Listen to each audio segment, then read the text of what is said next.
Now in its 9th year, this is GabNet, the Great American Broadcast Network. Talk like you've never heard it before.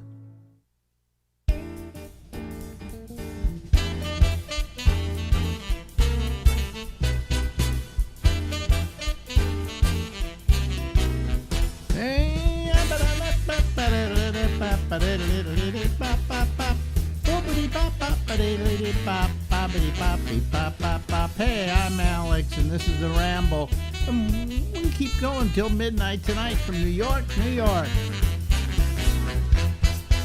So this is Chuck Farnham. Chuck Farnham, we called him our stunt guy on our show. I guess that's the best way to... I guess that's what happened. I guess that's the way to describe it. He was our stunt guy, and he would go out and do things that would piss people off. Yeah, you know. Sometimes we made people mad. Sometimes we, just went out and had a goofy old time. The one person that we enjoyed pissing off was Danielle Steele. I'll never forget. Yeah, I believe she's moved to France because of us. Oh, really? Yeah, oh yeah. She showed up on Larry King after we did a little thing. Yeah. And Larry said, "Well, how are you doing?" And she immediately launched into the event. Oh, really? I didn't know she talked about it. Yeah, the people were, showing up doing offensive things in front of her place and blah, blah, blah, blah, blah. And she was terrified. And there was nothing offensive. It was you and a rubber doll. I agree. And I agree. And the audio, by the way, I have the audio for that. I should send that over to you. You should do it, because what was interesting is I decided that her books were porn. I decided they were kiddie porn. All right? Because in this one book that I had been forced to read because I was in a book club with Penn and Teller, and this was the book we had to read because they're bizarre people, and I can't remember which one it was, a stable man, has sex with this 13-year-old girl. Yeah. And I'm going, sounds like kiddie porn to me. But no, It's not kiddie porn. It's Danielle Steele.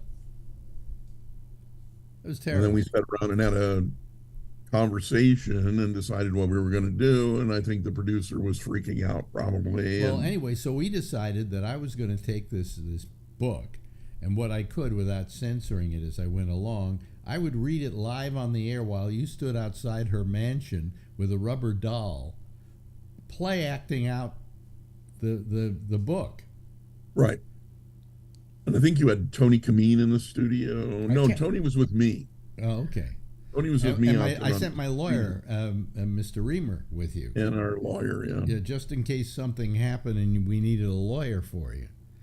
And it was very close. Did she sick the hounds on us? Well, when we pulled up and parked, it looked okay because we were gonna telegraph our move, but we pulled up in front of the house, and there was nobody around, so we were okay. Mm-hmm. And then all of a sudden, apparently, she had hired security or something to park across the street in the morning from 6 to 10, and watch to see if we showed up. Because you were in a park across the street. Right. And so we parked the car and we went across the street, and there was a perfect bench overlooking her mansion. I mean, you could see if you were driving by. By the way, that mansion, ever since we did that piece, has a huge hedge in front of it now. Really? Yes, I think that was as a result of what we did. Yeah. But you could see from the bench right to the house, and it's one of those houses that you could see straight through because old mansion. Right, it was called the old Spreckles mansion, the sugar people.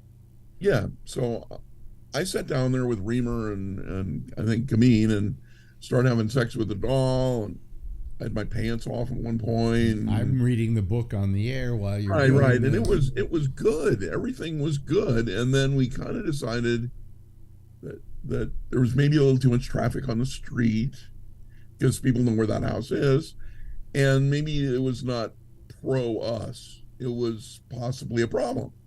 So we jumped in the car and took off, the three of us. And then I get a phone call that the SFPD was coming in like a flying wedge up the, I think it was on the, coming up the. I went the back way, and this flying wedge was coming up the street in the other direction, and we just missed them, because. I mean, I don't know when they're going to get me. I don't think you can. I don't think there's an indecent. The woman has no sense of humor. No, no, it was not that big a deal. It was just goofy fat guy playing with the doll. There was no nudity here. The only nudity really was the rubber doll. It was one of those, Yeah, I mean, and let's face it, my penis not very big. Yeah, yeah. You're not really going to see it underneath my stomach. Yeah, exactly. So, yeah, no. So what the hell? Yeah. Yeah. Well, I'll tell you the best story. I knew her head of security because he was my head of security. In other words, whenever I did a show, he would work as my bodyguard. Oh, nice. Okay. So he was her head of security, and he kept telling us what was going on inside the mansion. She was losing. And she said to her daughter, he was in on a conversation she had with her daughter going, and this guy says that my stuff is kiddie porn. And her daughter, who's standing there, looks at her and goes, Mom, it is. Kinda. Her own daughter agreed with me. If you ignore us, as the case may be, nothing will happen to you. Yeah. You'll be perfectly fine, and nobody will care tomorrow. Right. They'll care today until they're through with work, and then, tomorrow's another nightmare. Exactly. But exactly. So anyway, and then the best part of it was once after this incident, I and the security guard decided to go out to dinner. And so we go out to dinner. It's in Marin County, fairly expensive. The Buckeye, fairly expensive restaurant, right? Yeah. And we have dinner. And after it's over, I said, well, what are we going to do about the bill? And he says, I've got Danielle's credit card here. Let's use it. There you go. So I actually ate a very expensive dinner on her tab. Yeah. Well, those books got to pay for something. But she doesn't live in this country anymore. No, France. She's living in France because she's scared of you and me. Does she still? Does she still own the mansion? I think so. No, I don't think she sold the mansion, but I know she's definitely living in France. It was really, that mansion was rather ostentatious. It was, that's a kind of square. It looks like if you've never seen one, it looks like a big square cardboard box. Looks like it looks like a giant bank. You would think it was some kind of repository for the federal government. or a museum of some kind. It's huge, and the fact is that I don't know if you want to live in something like that. Do you? I mean, in the back had a huge backyard to it that went down that whole hill. That whole hill, all the way like a whole block. Yeah, backward. But he did looking into the bay. She was we had fun with her. We drove her crazy, and really, if she had just gone along with the gag, no problem. Don't pay attention to it or realize, hey, people are looking at my books now because these two morons say they're one thing, and I don't believe they are, and hey, buy my book. Buy my book, yeah. Alex Bennett is selling copies of Danielle Steele's. I can't remember what the name of the book was now. Maybe that's what we should have done. We should have autographed the books and sold them. I was in this book club, where Penn and Teller, we all read the book, and then we were supposed to discuss it. And I started reading it, and I got about 30 pages into it, and I couldn't take it anymore. I just said, life's too short for this. And I was young at the time, okay? Right. You were like, when we were doing that, you were like 60? Wow. Was I? No, I wasn't. Was I 60? No, I was in my 50s, I think. Maybe 50s, 40s, something like that. Wow. I'm really old. I'm really old. You are old. How old? Yeah. But I just 65 at the end of the month, end of July. 65? Well, you see, you're young. I mean, my friend Shecky was 67. Yeah. The guy who introduced me to him is now 69, I think. Jeez. But I mean, I'm 83. Right. Yeah. So, I'm going before all of you, I guess. I don't know. I said Oh, that I doubt about, it. Well, we had this big, I have doctors that would disagree. we had a thing called the Sheck Fest. And we had a tribute to Shecky, and it was wonderful. Oh yeah. I saw the thing online. It was really wonderful. I had my apprehensions about it. I was kind of afraid of it, but then They're I went. bad. The funeral, the whole thing is horrible. As I've been to many of these things, and I've in the last couple of years I've carried some caskets. Well, I was worried. It's horrible. Yeah, I was worried about it, and I decided that rather than be worried about, so I went to it, and it was so nice that it defied my expectations, and it was really wonderful what they did. But here's the thing that happened. I probably said this already on the show because the story is a good story. Is I'm supposed to be one of the 5 speakers they have there. Right. One of which is the guy who owns the movie theater where we were doing it. It was a good friend of his, and Leonard Maltin spoke. I saw that Leonard was there. Yeah. Oh, did you watch the video? I didn't see the video, but I saw that he was on the list of speakers. Go to my Facebook page. Okay. And click on that link, and it will take you right to the whole video. And it's a great it's a great TV show to watch. These were all people who produced it, or all the people who produced the Letterman show, worked on the Letterman show. Right. So they dealt with this like it was the Letterman show. They told me, well, Alex, everybody who's going up except for Shecky's brother has 3 minutes. And I'm going, why? Where'd they come up with 3 minutes? But they're sitting there clocking it out like they would do on the Letterman show. Everything's right? a bit, yeah. And then the day beforehand, they said, we have good news. I said, what? They said, you have more time. I said, oh, really? How much? They said, 3 minutes and 30 seconds. Nice. And I'm trying to think to myself, how'd you come up with 30 seconds? So, and the TV show. And the next day when I went there, they said, talk as long as you want. And I went, okay. But it was a really well produced. It just was smooth. It had a lot of videos of people talking and so on and so forth, and it really worked well. And so I'm going on after this one guy, David Pierce, who I've known for years. Actually, I think it was David Pierce I went on after. But anyway, they said they started running a video package. All right, so I get up to walk over to get ready to get up on stage, and the person there says, well, you don't have to get up yet because this thing lasts about 12 minutes. You come up here and get ready when you suddenly see Dave speaking. And I'm going, I have to follow David Letterman? I'd planned what I was going to say for weeks. All right? I don't plan that much, as you know. Right.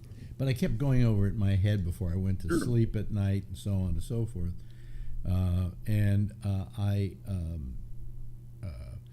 So I went back to my chair and I looked over at Marjorie and I went, guess who I'm going on after? Who I have to follow? This guy. David Letterman. And so the David Letterman clip comes up, and quite frankly, to be honest with you, he wasn't that good. It's like he mailed it in. I didn't feel any warm, fuzzy feeling for Shecky after he was. Whenever he mentioned Shecky on the show, it was always kind of a warm thing. Yeah, but anyway, so I get up there and I do my thing, and I thought I did really well, but I had to follow David Letterman. But the first words out of my mouth were, "Well, how do you follow David Letterman?" And everybody laughed, and that kind of turned the room on my side. And then I did my thing, and it was 3 minutes 30 seconds. Boom, on the button. I don't know how long it took, but it was. I had a lot of bad expectations about it, and it didn't. They're horrible. They are horrible. Yeah. I had to do one about a year ago, and I got up and I just start crying. Yeah, but most of them are memorials. I'm like a giant volcano of tears. Yeah, well, but a lot of them are memorials. This wasn't really a memorial as much as it was a tribute. Okay? Right. It was a celebration of him. Exactly. And it came off that way, and that's why it worked. Okay, otherwise it would have never worked. Yeah, I was at one time in a house where it felt like a healing was taking place. Yeah, I, it yeah. still scares me that I was in this room, and does anybody feel the hand of God? Yeah. You don't. It's bad. You don't want to go to one of those. Yeah. But yeah, no. As we get older, these people start disappearing. That's right. Yeah.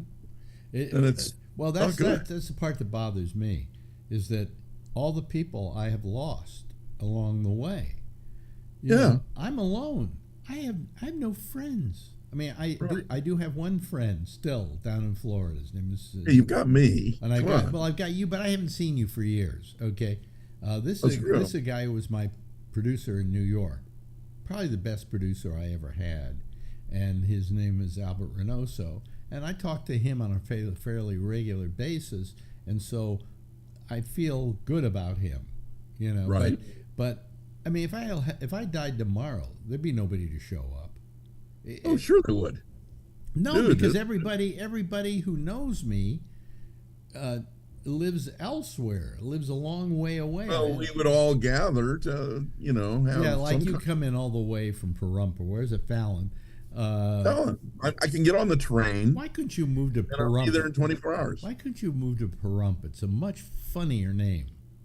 It is. Well, I used to talk to our boy Art Bell in the mornings. Oh, you would talk to him? Yeah, Art, big ham radio guy. Okay, so we had this extra channel we were using into Pahrump in the morning. So him and his buddies, and I guess I was a buddy, had this code to get into this special place. And while he was on the air, we would bullshit back and forth and pick on Art, and Art would pick on us and stuff. And yeah, it was a good time. I hear he was a weird guy, though. Oh, he's very weird. But then again, far be it for you not to hang out with weird people. He was weird. Yeah. And his friends were weird too, and there were a couple more of those. And most of those guys through the ham radio group in general is a eclectic bunch of guys who are amazingly smart. Mm-hmm. And they don't have, their IQ is much higher than you would expect. And they're very focused on this technology, and that was him and his little buddies. By the way, I've had to turn the lights up here, because usually I have the lights set so they're just right. And under normal conditions, this time of the day, I have a setting because there's light coming in through the window, and so I have to turn it down and so on and so. So I had to turn down. So I just had to make it brighter again, because out the window. It's what, 2 o'clock, 1:40 in the morning. Like 1:40 in the morning here, in the afternoon here, and it's dark outside. Now, it's not because it's going to rain. They have fires in Canada, and the smoke has come down into New York City, and we have like this orange sky up here. And there's no light coming in. It's really gotten bad. I went out into the living room and I could actually smell it. Yeah, we had that last year when they had the big fires in California. Yes, same thing. All that stuff came over the hill. Yeah. Well, yeah. And the skies were orange. And once again, my doctor, don't go outside, Chuck. Stay in the house. Did you guys ever get a residual radiation from all the atom bomb testing they did out there? There is an atom bomb site. Matter of fact, next time we chat, I'll bring it in here. You know those covers that they put on atomic testing sites after they're abandoned? The covers. Those things. They have these big metal things that they put down on these, because they still have to test them every year or 2 years to see if they're leaking, right? Yeah, you're right. Well, right outside of town is one of those holes. And they were switching out the cover, and I got it. So you didn't have enough mental problems. You had to go somewhere where there was excessive radiation.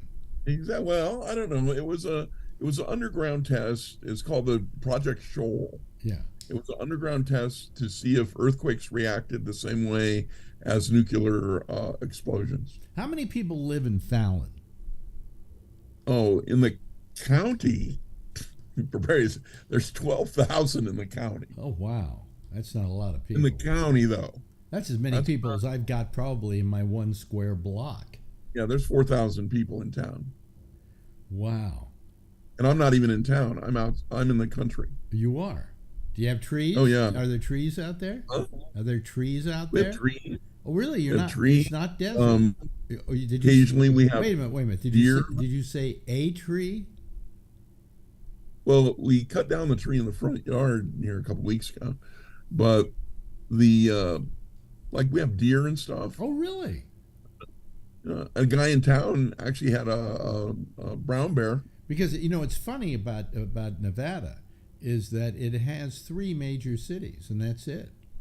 Right. It has Reno, it has Vegas, and it has That's about it. What's on the other side? What's on the other side of the state? There's one other big city I'm trying to think of. On the other side of the state would be Winnemucca. No, not Winnemucca. That's another place you should have moved. That's a funny name too. Winnemucca, or well, there's Jackpot. Jackpot? Yeah, Jackpot is right next to Utah. Oh, okay. No, I'm trying to remember. There's another city. There's another fairly major Really? city in Nevada.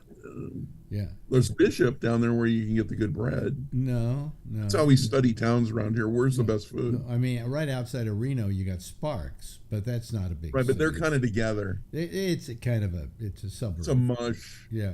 Yeah. That's why you go to the Halfway Club. The only Halfway Club is halfway between Reno and Sparks. the only reason to go to Sparks, I guess, is the Mustang Ranch, right? Right, that's outside of Sparks. That's about 10 miles out. And He knows exactly where it is, folks. He knows exactly where it is. Yeah, they have the wild orchid there too, side by side. The Wild Orchid? What's the Wild Orchid? Is that a same scenario? They do the same kind of business. Oh, they're a social club. Kind of, yeah. And then there's our boy that passed away, Dennis Hoff, the Bunny Ranch. the Bunny Ranch, but that's on the way to Carson. Yeah. No, I used to spend a lot of time hanging out at the Bunny Ranch. Never had sex at the Bunny Ranch. I have been there many times. Dennis never Hoff, had sex at the Bunny. Dennis Hoff liked to tell friends about me that what he liked most about me was that I froze for a second there. What he liked most about me was that I could have anybody in the place, okay, if I wanted it, and he would pick up 50% of it, and the reason was that's his 50%. So I'd have to pay the girl. Is basically what it was. Right. I never took him up on it. And he loved to point that fact out. He says, Alex has never. He comes to see me. We hang out. We talk. Sometimes he sits around the parlor here and talks to the girls and stuff. And then he leaves. Everybody wants, that's what I should do for you. Everybody always wanted, when I first moved here, it was a T-shirt or a coffee mug or, whatever. And so I'd go out there and buy stuff. And so the madam lady, she would know me and it's like, oh, hey, Chuck, how you doing? Blah, blah, blah. And I'm like, more shirts? And I'm like, yeah, more shirts. Well, one time my mom and I were going somewhere to, I don't know, I think we were going to Carson. Yeah. And I go, hey, I got to stop in and get some shirts. You mind? And she goes, where are we going? And I said, well, the Bunny Ranch. And she's like, oh, I'm not going to the Bunny Ranch. And I go, why not? You're in Nevada. It's legal. It's not that big a deal.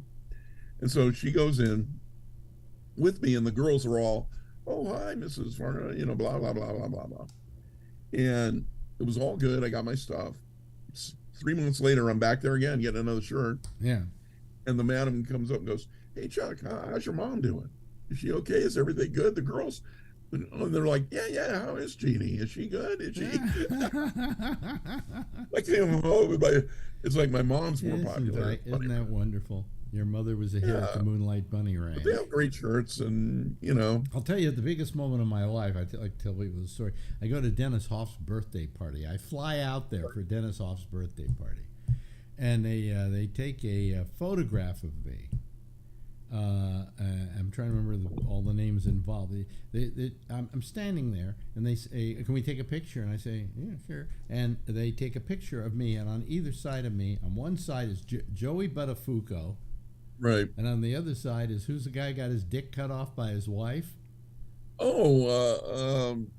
Yeah. Yeah. I'm standing between two of the biggest sleazes of the 20th century. And that's my big You know photo where at the that guy? moment. You know where that guy lived? Where? The dick cutoff guy. Hmm. Fallon, Nevada. Grew up here. Really?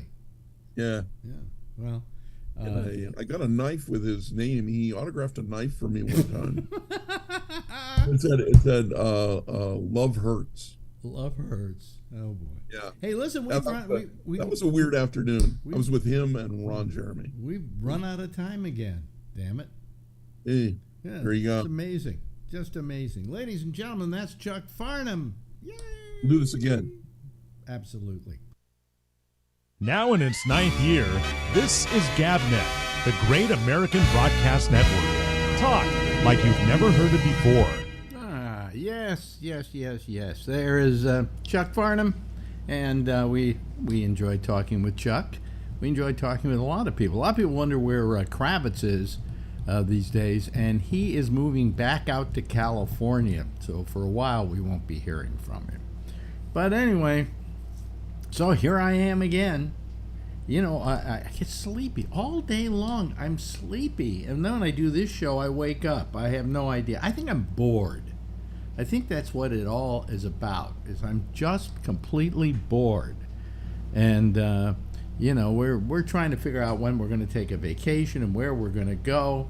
And finally, I just said to Marjorie, I said, yeah, I know. Why don't you just figure out where you want to go, and I'll just pay for it.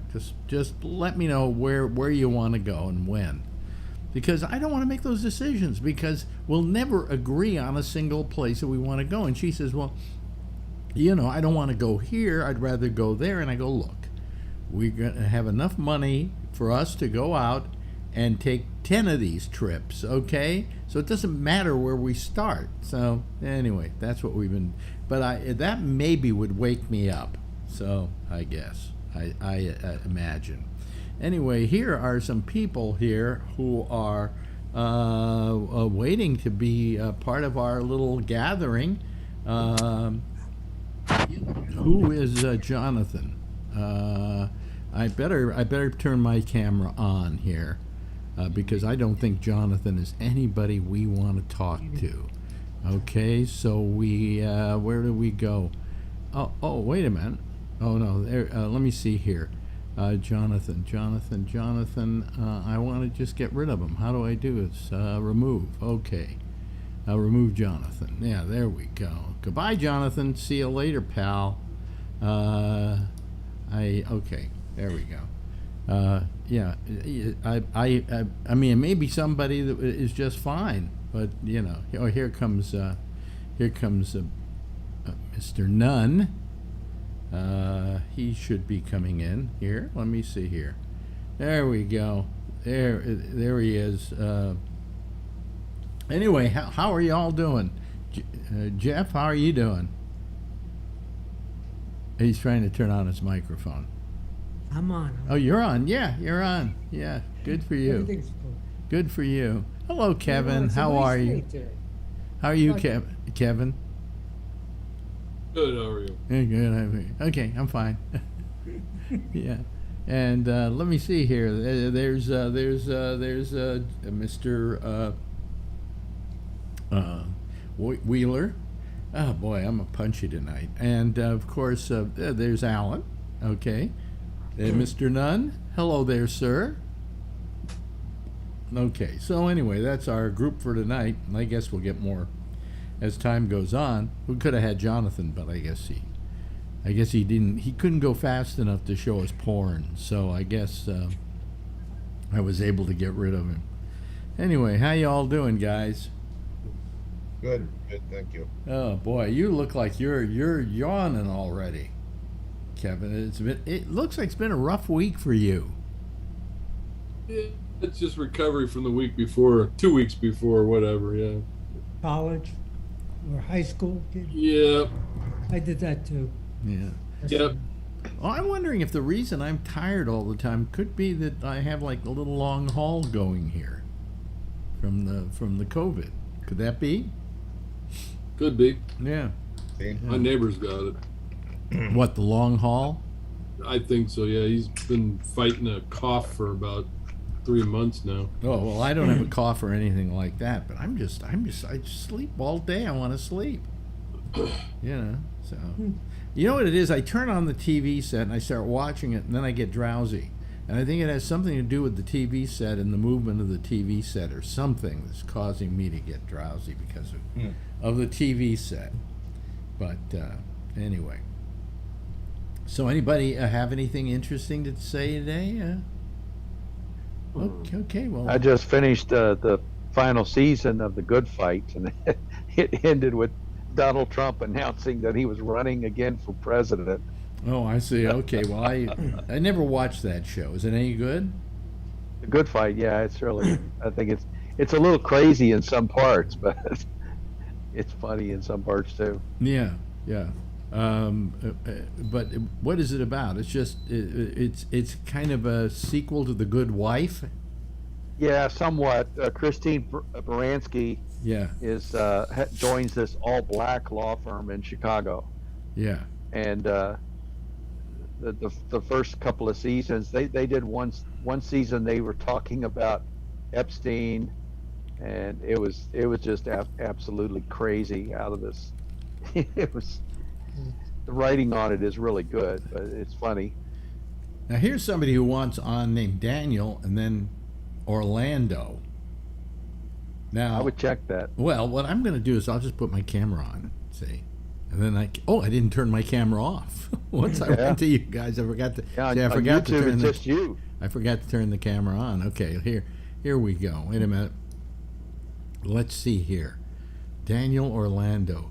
He's going to what's he going to do? Oh my bag! I'm gonna blow!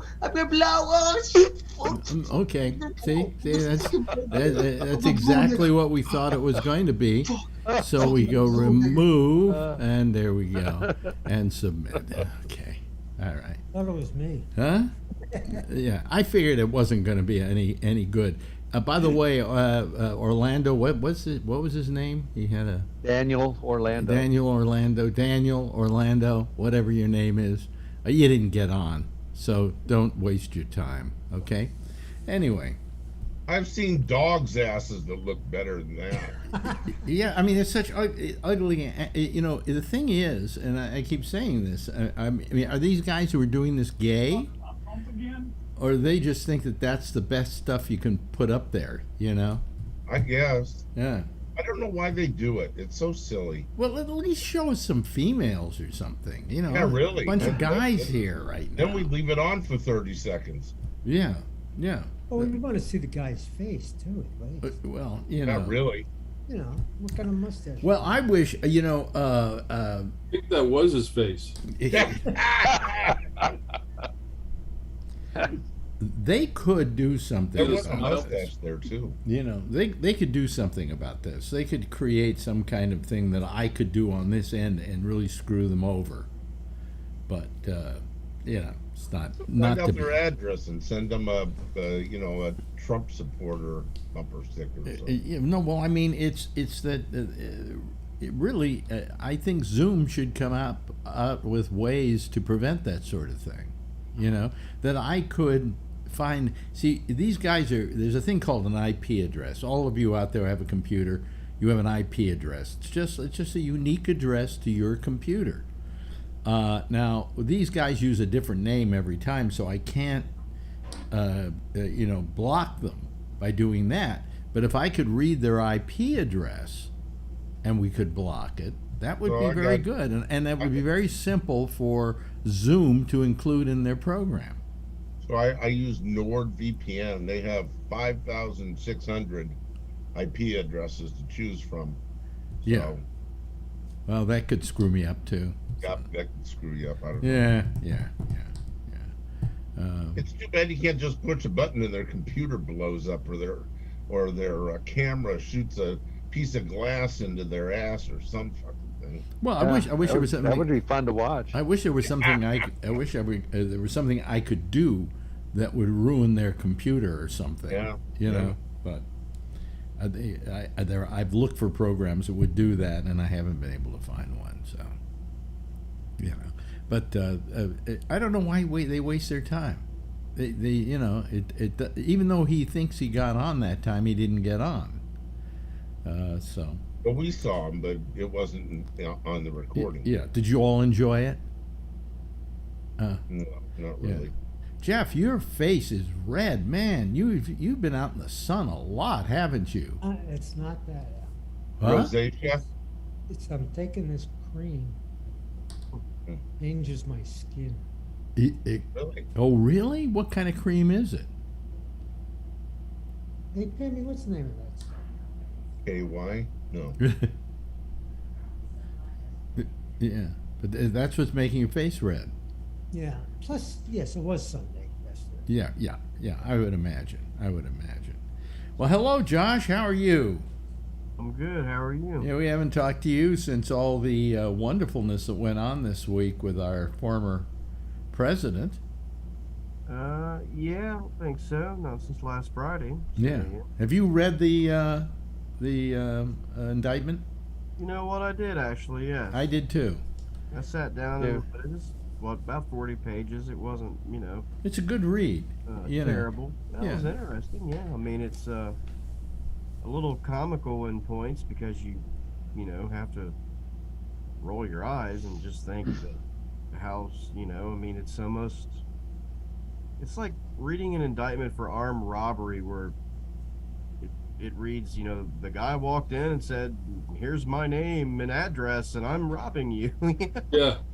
It's almost like that, at some points. I don't know. I mean, and I'm filming this too because I want it on the record, Well, something. This guy bizarre in some ways. This guy is the stupidest human being on the planet because he goes on TV or goes on Truth Social every day and says things which are going to come back to bite him in the ass. Yeah, I was a little surprised. They did have a fair number of his public comments included in the indictment. I'm sure you saw that. Yeah. His public quotations, including his personal opinions of people who break these laws and the punishments that he thinks befit them and whatnot. So there was a fair amount of that kind of stuff in the indictment. I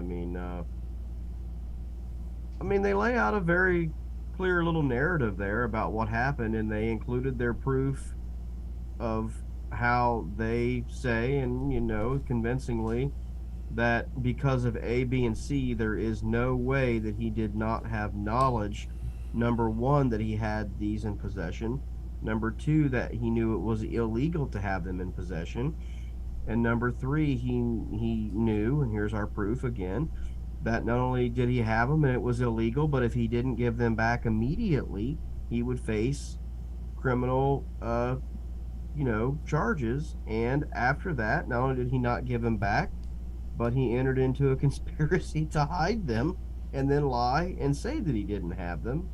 So their narrative was pretty fair, I thought. I mean, again, it's not like a 20 chapter book or anything. It was 40 pages, and that included the front matter and whatnot. So I didn't think it was a bad read. Well, I mean, according to Chris Christie, who was he was the Attorney General for the state of New Jersey. Mm-hmm. And he was also a governor. Yeah, well, I know, but I'm saying but I'm giving that as his credentials to speak on this matter. Mm-hmm. And he prosecuted something like 190 cases, all of which he won. Okay, and by the way, the government when they do this to somebody, very few people. They do their homework. Very few people scoot. Okay, they've got a pretty good conviction record. Well, did you hear where he had a press conference after he was indicted and arrested in Miami? He goes back to Bedminster and he gives this speech as if this was his defense. And Andrew Weissman was on MSNBC and says, this was not a defense. This was a confession. Absolutely. I heard it. And it can be used in court. Well, against him. the point is what Chris Christie said was that as a attorney general, I know for a fact that when you go into court, you are only going in with a third of what you have on this person. You've got another 2/3 that you're holding back just in case you need it. And he said, right. I mean, the indictment does not have to release, every single line of evidence that they hold. It just has to lay out why they're asking for a trial, right? I mean, or for a criminal process. It doesn't have to be a trial. I mean, obviously, the defendant can choose to forgo that, But you're right. I mean, there is I'm sure that there's other stuff there. I mean, it's pretty obvious. I mean, they would lay that out, when the trial comes, which I'm sure it will. We've talked about, he's not going to plead guilty. And the reason that pretty much anyone who ever gets charged with this stuff is, never scoots, like you said, is because it's one of those virtually impossible crimes to defend yourself against. I mean, if you're caught with these documents and you have them in your possession, what's your defense, right? You have them and you're not allowed to have them. I mean, it's like I'm just saying, it's like getting pulled over on the interstate with a brick of heroin in your car. I mean, that's not my heroin. I mean, you have it. That's right. Must have came with the rental car. Here's the stuff. It's illegal. I'm just saying that I'm not saying there's no defense. I'm just saying that it's similar to something like that, right? Where you're caught and it's in your possession and it's illegal to possess it, and there you are possessing it. Mm-hmm. What's your reason? And I mean, what reasons can you really give for certain things like that, where the law will say, records okay, you're right. So Josh, you hit it right on the button, like leaving your name at the scene of a robbery. I went to a robbery where the guy had a crappy video camera, mom and pop bakery, and Bozo left his wallet on the floor by accident. And so I went there, we investigated, we did and we were detectives. And so I said, "Is it your wallet?" And he said, "No." Does this look like, well, this looks like the guy on the video, and blah, blah, blah. So I called the guy, didn't identify myself as a police officer. I just called him and said, "Hey, buddy, I found your wallet. Can I bring it to you? I'm looking for the reward." And he's like, "Yeah, sure." And I show up at his door, and he comes out, and we go in. Wow. First thing that happened is he got handcuffed. I said, "Oh, by the way, I'm a police officer." And I really haven't heard, I haven't heard what they're going to try to lay out as their defense should there be a trial. I mean, the Presidential Records Act, which doesn't work in this case. Okay, nothing works in this case. I mean, that's what I'm saying. I don't know what their defense is going to be. Well, the thing was, I mentioned this last night, that his lawyer, one of his lawyers, who I think is no longer with him, said that he told Trump that he could go to the government and attempt to make a deal. Okay? And he said the government was willing to make a deal. They don't want to have to spend all this money and this time and this effort to go and convict him. They're willing to have him cop a plea and not have any risk that anybody's going to lose this case. Yeah. Well, he didn't want his lawyer to do that. He said, "I don't capitulate." Well, come on. What do you hire lawyers for in the first place? Why don't you just say, "Screw you, I'll defend myself"? The government didn't even want to do any of that. All they wanted was the documents back. Mm-hmm.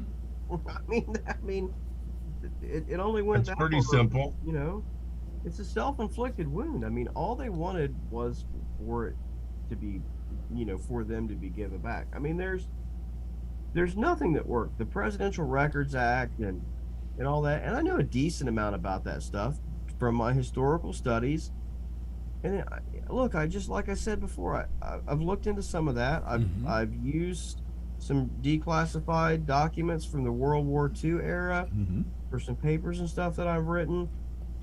So I have some familiarity. I mean, I'm not an expert in it or anything, but I'm just saying none of it works. You can't, Ike didn't take the war plans with him when he left office, and that was 10 years after the war. Well, there was something really strange that the New York Times came out with today about Trump and these boxes, that he was very protective of them.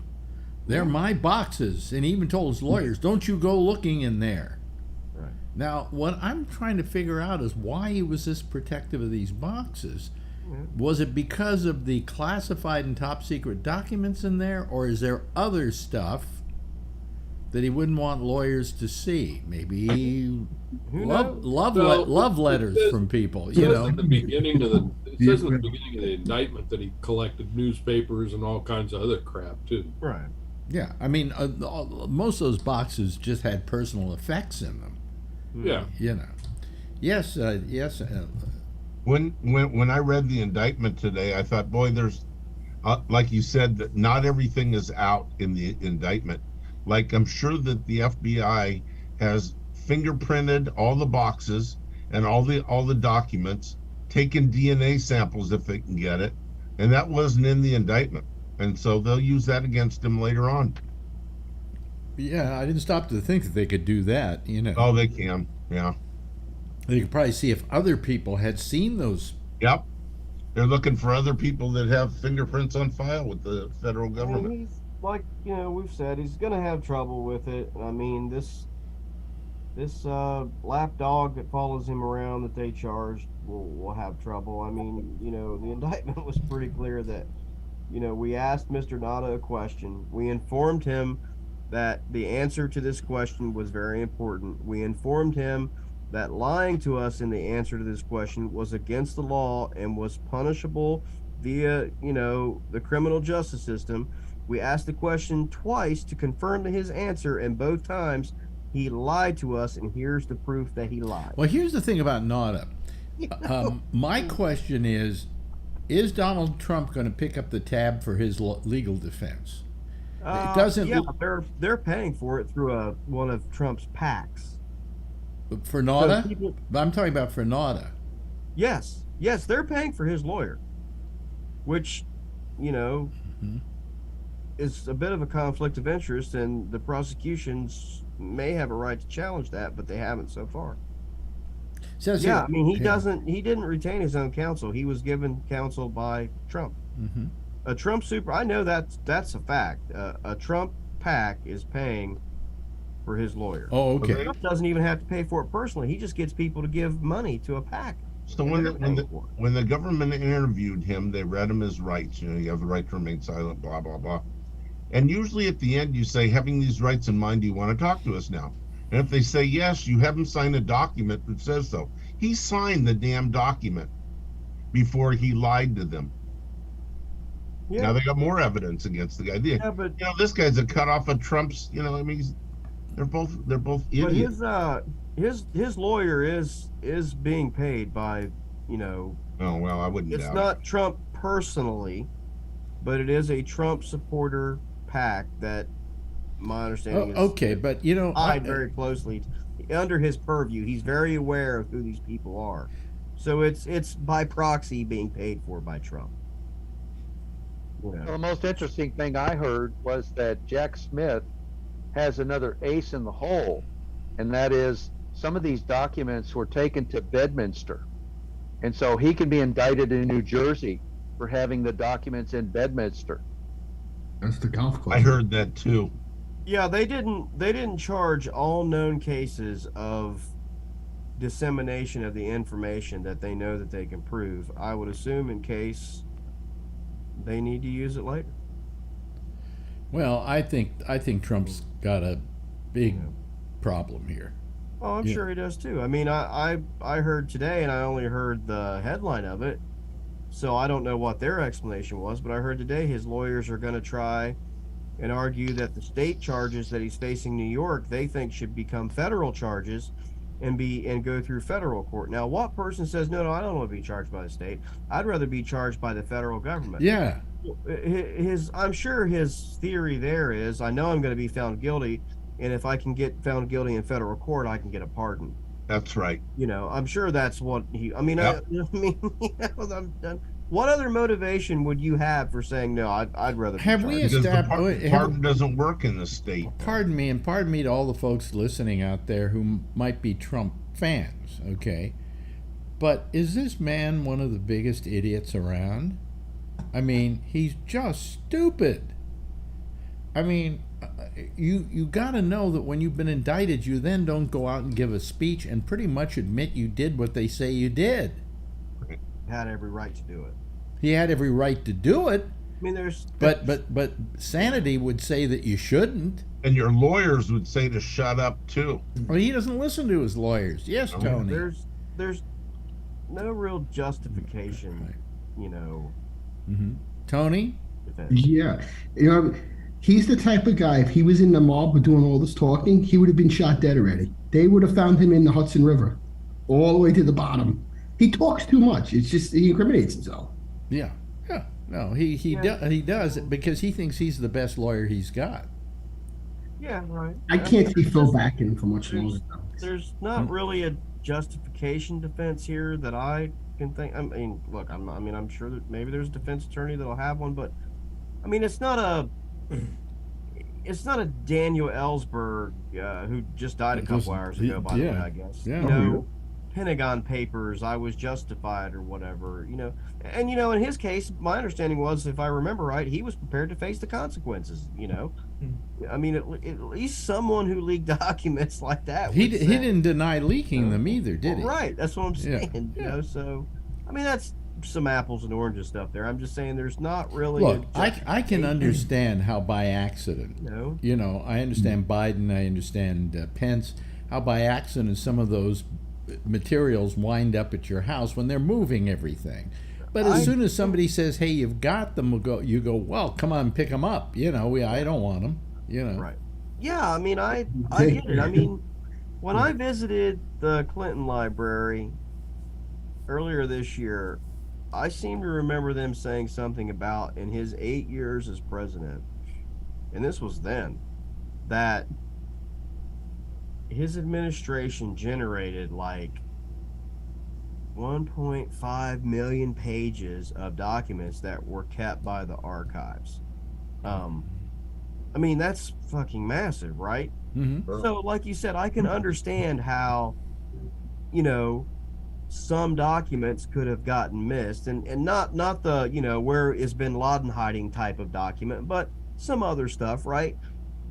could have made it into a box or a briefcase or whatever, and then get discovered after you left your term, 6, 8 months, 10 months, a year, and then they say, we think you have this, or you say I found this, and here you go, and it's fine. But that's not what happened. Supposedly, this has happened with almost every president. Yeah. You know, when they pack up that stuff, they pack up some of the other stuff with it, and then all of a sudden you find it at home, and you go, "Whoopsie, I got it. Here, come pick it up." And, you know. And I've said that. And people have said, "What's the difference between what's happening to Trump and with Biden having stuff in his garage?" And I went, "Well, the difference is he called the government and said, 'Come pick them up.'" Yeah, you know? yeah. And look, I've said previously, and I think a lot of people here have agreed with me, that the handling of these documents by some of our previous top-ranking officials in the last decade or so has been very sloppy. I'm very disappointed in them, and it needs to be cleaned up, you know. Right. And even Biden and Pence deserve some, you know, wrist slap and that kind of thing, but they're not the same. They're not the same thing. No, nowhere near. Nowhere and you near. know what? And I've said before, and I'll say it again because I believe it and it's true. If you come here tomorrow and you show me some proof that Biden stole documents and took off with them and okay, well then I'll read his indictment too. You know, I mean, it's fine. I mean, I'm not gonna act like just because I have some personal admiration for him that I know that you must just be out to get him. I mean, have some sense, you know. But Jeff has his hand up. Yeah, I remember looking at the vice president who thought he was going to become president. Yeah, what's his name? Pence? Agnew. Oh, Agnew. Oh, yeah. Yeah. And you know, he wanted to go to. He ended up going to prison. Well, No, he could have didn't gone wind up going to prison. He copped a plea, and then he was no longer vice president. He went home. Right. Yeah, Well- and he got some like probation and things. Well, or what you whatever do, it was, what you but- do is, you spare the country the grief. Okay, you spare the country the expense. You spare yourself the expense by saying, "What can we do here to, to make things good?" Yeah, And a he lawyer was wanted to off, I go think, do for- that. Wanted to go do that for him, and he said, "Absolutely not." Yeah, I mean, Agnew was, I think, like some corruption and some tax evasion in and the stuff like mafia. that. I Yeah. mean, Yeah, I went back to when he was in the government in Maryland. right, and but when you get to like invasion plans and nuclear, I mean, I'm just saying if the United States had War Plan Orange for how they would attack China or Japan. They had that in the late 1930s and early before Pearl Harbor, Yeah. because they thought a war with Japan might be coming. I mean, if that document had leaked prior to,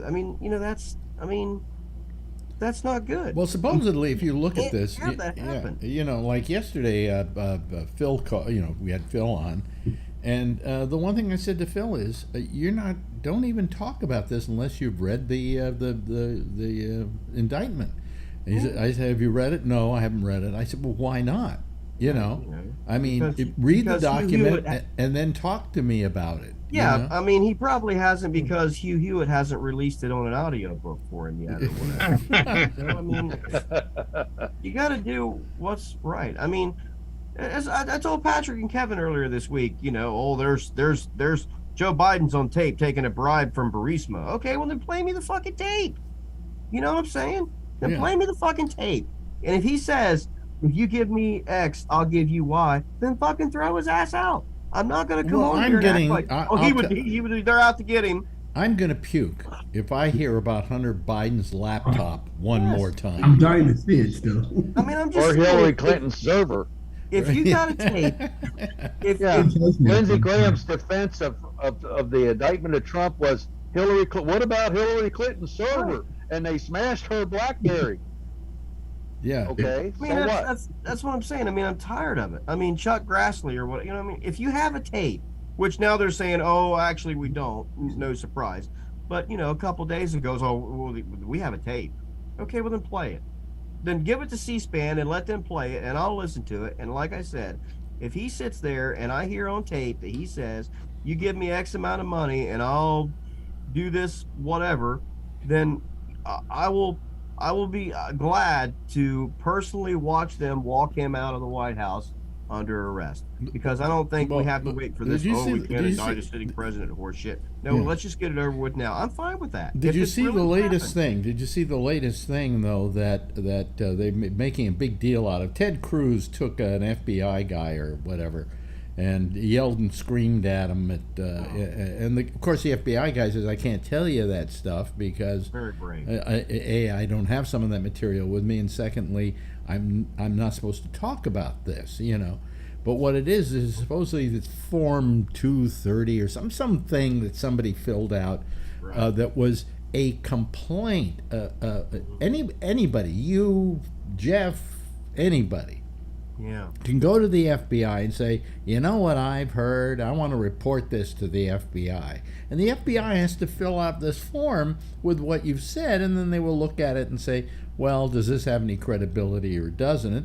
And then they throw it in the non-credibility pile. Well, that's exactly what this form was. It was somebody who was saying, oh, he was taking money from Burisma and whatever, and it just wound up as a form.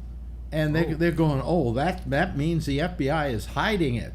Yeah. Well, no, they're not. They looked at it. They determined that there was nothing there, and they moved on to more important things.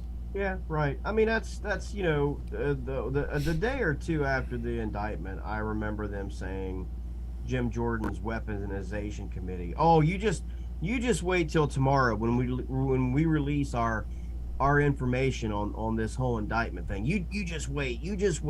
And the next day comes, and they come out there. They don't have it. They don't have it. The big thing that they had was, well, it's no good because when they went down there and they searched, they didn't let the local Miami field office do it. They had Washington do it, and they didn't even wait for his lawyer to show up before they searched his house. Well, I'm sorry, but first of all, the FBI is headquartered in Washington, D.C., and the Washington, D.C. branch is the head of the FBI, and they can do whatever the fuck they want. And I'm sure somebody said, you know what? We're going to go search the home of the former president of the United States, who's running for president again, by the way. This isn't getting fucked up. We're not letting those clowns in Miami do it. We're taking over, which they have every right to do. There's nothing abnormal about that. And second of all, they don't have to wait for your fucking lawyer to show up. You think they kick a drug dealer's door open to search his fucking house, and he says, you know, my lawyer's not here, and they say, you know, you're right. We'll come back later. We'll go get a fucking sandwich, and we'll be back. Give me a fucking When break. they refuse to hand those things over, you don't go there and give them warning that you're coming tomorrow morning at 6 o'clock. They show up, knock on the door, and say, open the door, we're coming to see you. I mean, how rude that the FBI wouldn't wait for your lawyer to show up so they could help search the house. You know, I mean, is that really all you have? Those are your big weaponization committee abnormalities. I mean, that's all you have? Well, he also complains they went through Melania's lingerie. Oh. What were they doing? Going, you know. I mean, give me a break. Yeah. But, you know, I mean, but that's the pettiness of it. So was Melania still in the lingerie when they went through it? Alex, Trump might have said, "Who do those belong to? Your wife? Don't you see it?" If that's all they have, then just let them keep going. No, well, I mean, it's just. But the thing is, the guy who's the head of Burisma in Ukraine said publicly that he has never ever talked to a president or a vice president of the United States. They did hire the son, right, of a vice president, but he has never talked to his father. He never talked to any president like Obama or whatever, and they've had no dealings with any president or vice president. So I mean, I take him at his word. You know, and I don't think I've ever come on here one time and defended Hunter Biden. You know, well, I mean, Hunter Biden is, you know, he's the the problems. He's the idiot son. Okay, yeah, right. All right. You know, he was like Jimmy Carter's brother, right? He's like Trump. Eric Trump, yeah, he's the Eric Trump of the Biden. Yeah, I mean, family. that's it just is whatever it is. They're doing their thing with him. I mean, I guess they act like as if that's this big thing that's being swept under the rug or whatever, and they know that they're lying about it because it's not a secret that the Justice Department's been investigating him for some time. They're not denying that. I mean. The Justice Department is in, or the FBI is in possession of the laptop that Phil keeps bringing up. Yeah, I mean, they've never said that they're investigating. That's it. They haven't said one way or the other because they don't say one way or the other. But you know what, until they're done. You know what I find so stupid about just about everybody is they go, how come Biden hasn't said anything about the Trump indictment? Because he's president, and anything he says could be considered prejudicial to the case. Okay? Exactly. So you keep your mouth shut. And in the grand scheme of things, in the way America is supposed to work, because it doesn't matter. It's a private citizen who got indicted for a crime. Mm-hmm. I mean, if they come tomorrow and indict me for federal tax evasion or federal crimes or whatever, Biden doesn't need to comment on that. I mean... Well, let me know, will you? It's supposed to be one and the same, right? Yeah. You know? Yeah. I have no idea what's going ideally. on. What? With New Jersey about Trump. New Jersey? Yeah, apparently he's going to be in trouble. Well, I mean, you know, he has the... he has to go visit his wife's gravesite. She's on hole number 9. Hole number 9. Yeah. She's the 9th hole. Well, I don't miss her. He probably says. No, actually, I interviewed her years ago. That was Ivanka. I always liked her. His wife was Ivana. Ivanka's the daughter. That's the daughter. I always get him confused. Ivana Trump, and she was actually very nice. You know, I really, I was thinking to myself, why did she marry that jerk? You know, I mean, yeah. Well, I guess it's money. And by the way, where is Melania these days? Have we seen her at all? She's just disappeared. Yeah, she doesn't want guilt through association. Right. Well, I mean, who would want to subject themselves to this? No. I think he was. Garbage. Go ahead, John. I think he was trying to monetize those documents because, remember that interview he gave to Sean Hannity right after Hannity was trying to softball him all these questions and get off the topic, and then Trump, he blurts out, "Do you know how much money Nixon got for his papers? He got $30 million." And it's like, but then they changed the subject real quick. Yeah, but nobody wants to publish crayon drawings.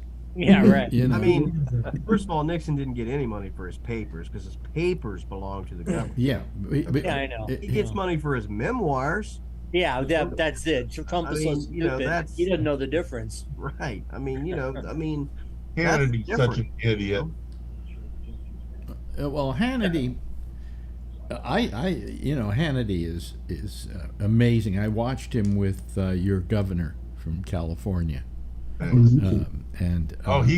made Hannity look like shit. Yeah, he did, because Hannity's an idiot. Hannity's just it's like everything he says on the air is some reaction from his patella tendon. It's like all just some kind of reaction that's pre-programmed into him.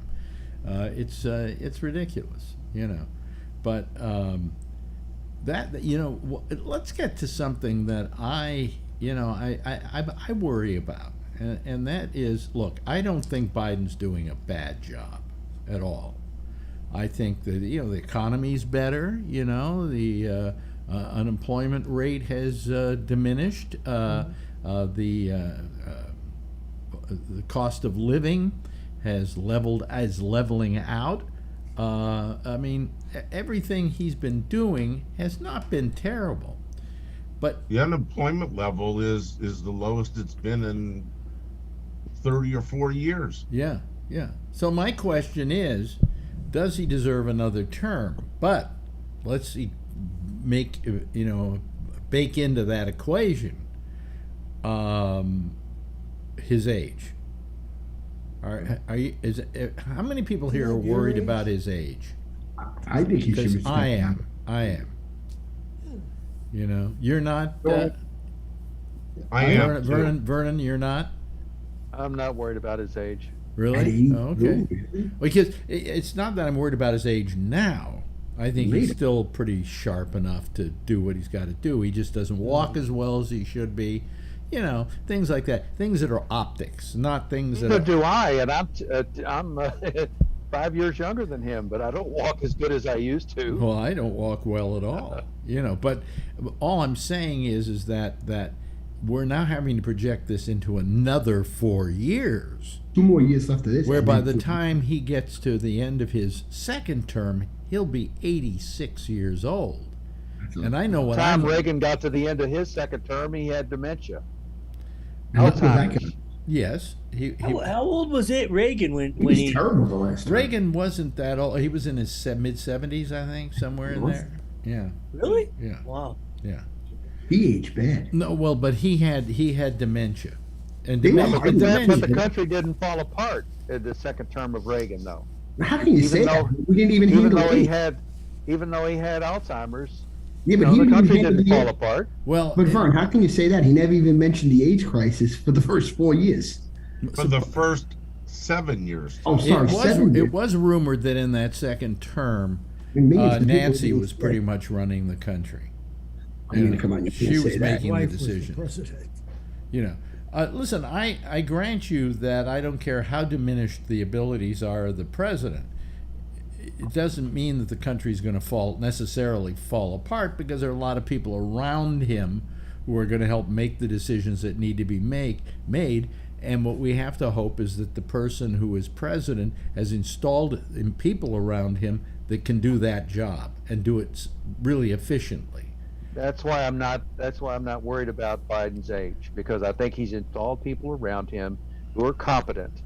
Yeah. They're not ass kissers like they were under Trump. Yeah, and I don't think Biden's the kind to say, hey, you know, I really don't know if I'm up to this that much any longer, but not admit it. You know, he would admit it to the people around him and say, you do this, you do that, you know. Mm-hmm. And if, you know, if a president picks the right people, he can keep the country going even when he's really diminished, as it were.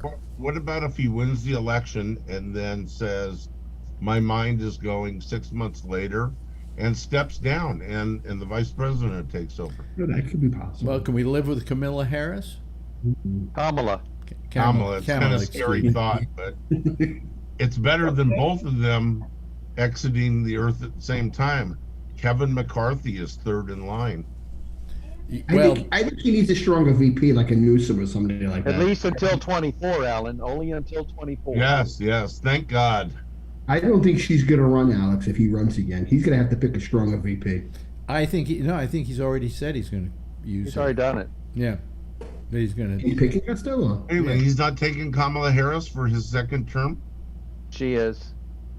No, he's gonna. Because she's going to bring the black lady vote. And oh, absolutely. He can't win without the black lady vote. I don't know that the black community considers her that much of a factor. You know? I mean, they looked at Obama and they went, yay, we got a black president. With Kamala, I don't know if they do. I think they have a slightly different impression of her. Honestly, I've never met a single black person that likes her, to be honest with you. you. I mean, she was finishing fifth in the I'm just serious. I mean, San Francisco, she's like a god. You know what I mean? Well, she was a good. What was she? Because she didn't criminally charge anybody for anything. Yeah, she was the district attorney or something. Yeah. Right. She was a district attorney in San Francisco. Yeah. And not a very good one. I mean, I don't have concern about his age whatsoever. I could care less. Okay, well, I mean, I don't even know why. I'm just, you know, it is a factor. There are optics there, which is a problem, because he does look a little doddering when he's walking around, but that all has to do with walking, you know. And of course, he can't get up Air Force One without tripping, you know. Well, neither could Donald Trump. He fell down the stairs one time on camera. But anytime he trips, the cameras are there these days, and then they just run that over and over and over again. And you know, when it's election time, and if it's Trump running, they're going to run those clips of him stumbling up the stairs to Air Force One. Yeah, but quite frankly, some of us are older here. Jeff is older, Vernon's older, I'm certainly older. How many of you think you would feel comfortable walking up those steps? Have you seen them? I should sometimes go up the side. I'd walk up them. I don't like steps, but I'd walk up. I mean, if I were president, I would tell him I want an escalator put in. You know? Donald Trump walked up those steps with toilet paper stuck to his shoe. Yeah, I saw that one. Yeah. Yes, John. When he tripped on that thing on the stage at the Air Force thing, I wish he would have turned around and looked at everybody and says, "Good night, folks. That's all." You know. Then he actually bounced back up pretty quick from that. You know, we make a lot of fun about Trump because we don't like Trump. But the fact of the matter is, how many of us have had a piece of toilet paper on our heel in our lifetime? I did it in the bathroom once, and my mother did it a lot. Yeah, I used to follow her into the room anywhere she went. Yeah. So there goes TP. Did you like your mother, Tony? Boy, the way you talk about her. I feel like she's still alive. Okay. We rented the apartment, Alex. They're moving in probably September. What? We rented the apartment. You rented the apartment? What apartment? My mother's apartment. You know what they said? This is off topic. My mother's apartment? You mean her room? No, the first floor. They're moving in the end of September, it looks like. Is that the floor you're on now? Yeah, you know what they said? It's a husband and wife. We know them since they were small, the kids. They live next. I know they're old. My mom knows the grandmother. So you know what she said to the wife? She goes, the dining room you're in, are you set on the wallpaper? I says, no, you can paint. I was going to tell you that last night. I forgot. Oh, that's great. Because we had the painting here, so he's painting everything. She says, are you set on the wallpaper? I says, no, you can do it. You want me to take it down? She says, yeah, if you don't mind. She says, just tell me the color you want. I think, quite frankly, that wallpaper should be enshrined as a national... I'm going to have to rip a piece off, like you said. I'm going to save it. I'm going to rip it off a piece when he's doing it. I'm going to give it to Steve. I think it's wonderful. I think it's the most perfect wallpaper ever. You know? That was funny when she says, I got one question. She says, yeah.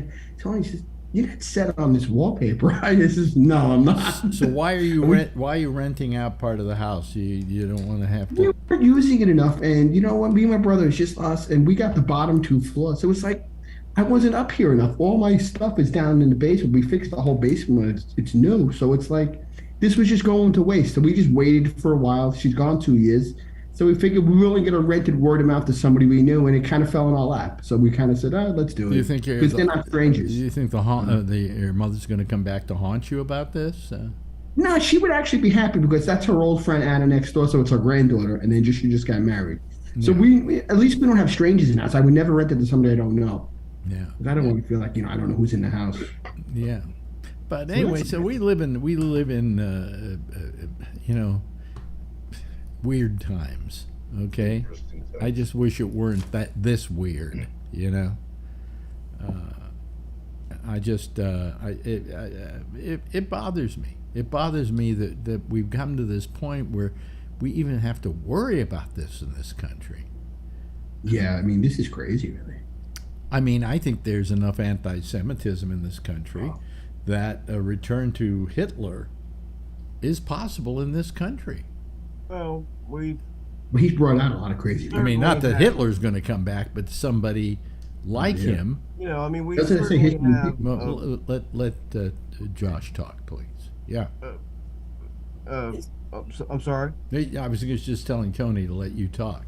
Oh, okay. No, it's okay. I'm sorry.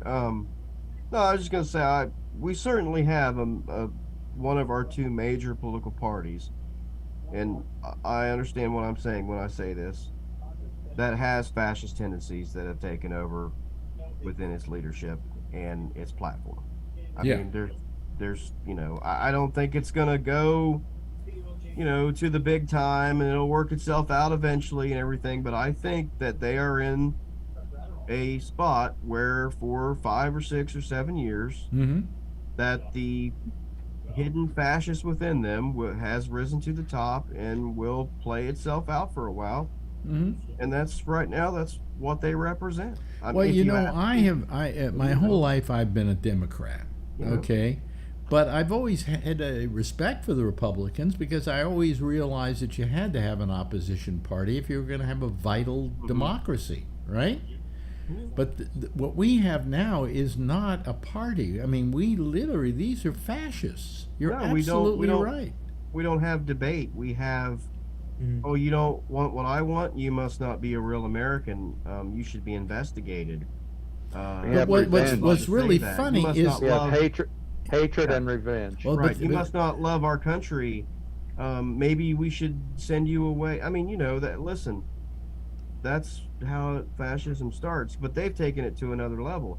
And again, I'll have this debate with anybody. I'm not using that word because Rachel Maddow told me to use it. I know what that word means. Okay, you know what I'm saying? And what you're my life, what you're seeing looking into this stuff. What you're seeing is getting close to that. It's disturbing.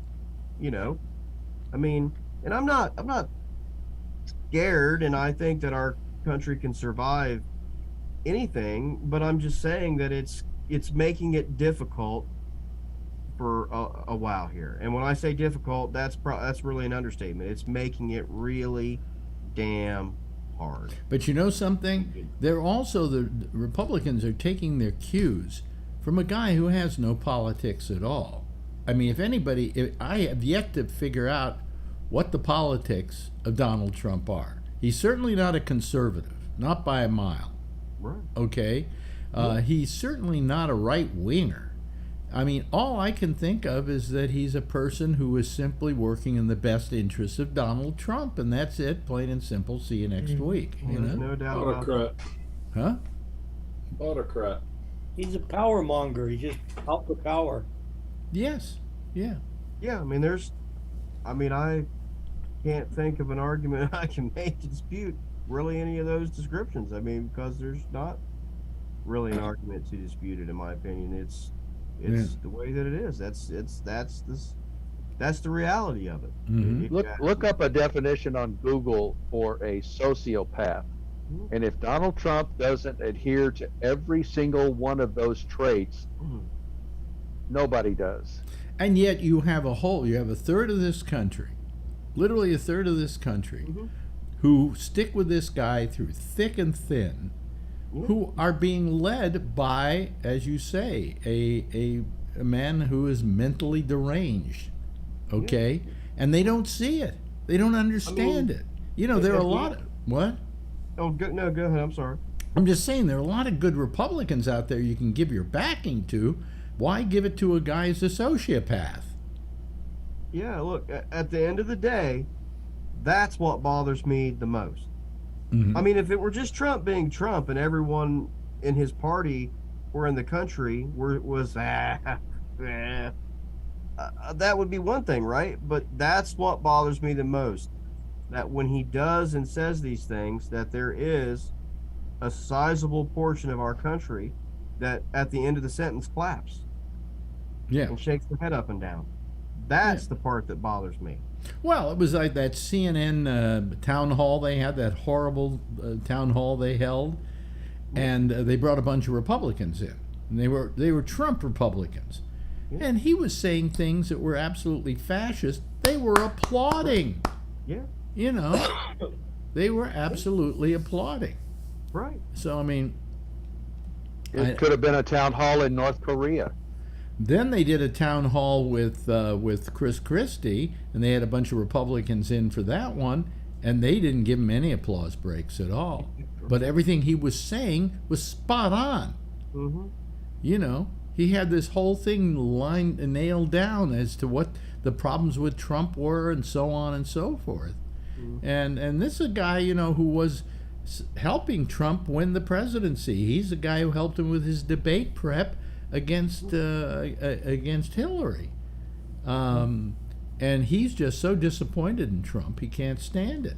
Yeah, I mean, it's just what bothers me is like I said, what's happened. I mean, it bothers me that something like January the 6th could happen, and that people were absolutely just not out of their minds about it. I mean, that there literally is a sizable chunk who defends. How about the very witnesses of January 6th up close, and that's Republicans in the Senate and in the Congress, who had to go downstairs and be locked behind closed doors so that they could be protected by the government. I mean, and they were in the middle of this thing, and I'm sure felt their lives were at stake, and now they're sitting here saying, "Oh well, that was just a little party that a bunch of people held." A little tour. Huh? They stayed inside the ropes. Yeah, exactly. I don't understand that, and I mean, and that's where I start using words like that's fascist tendencies right there. That's what allows a movement like that. You know, a seed is just a seed until it starts to take a hold a little bit. Hey, listen, the theme is playing, and I want to thank you all for a very good evening here. Thank you, Jeff, and thank you to Kevin as well, and thank you to Josh, and thanks to Alan, and thanks to Vernon, and thanks to Tony, and of course, this is the third day in a row for you, Mr. Irving, and I appreciate that. You know, he's back. He's back. Yeah, and you know, we keep getting reports from you too about what's going on down there on the street in San Francisco. Not the wrong street though. Irving Street's out in Potrero Hill. Yeah. Well, Larkin Street's in the Tenderloin. Right. I'm glad your last name isn't Tenderloin. Anyway, Jeff, thank you to Kevin, thank you to Josh, thank you to our good friend Alan. Vernon, thank you, Tony, and I think I thanked you all once already. And thank you to John Larkin. Everybody, give a big wave goodbye, and I'll give a big wave goodbye at you. Okay, there they go, folks. That's our citizen panel for tonight. Next up is, of course, our good friend, the lovely and attractive, Jack Bishop. I'll see you again on Monday with the pop-up show at 4 o'clock right here on Facebook, not on YouTube. And then we'll see you again next Wednesday for another one of these little get-togethers that go out over YouTube. I'll see you again then. In the meantime, as always, if you see her, tell her I love her, okay? Bye-bye, everybody. See you later.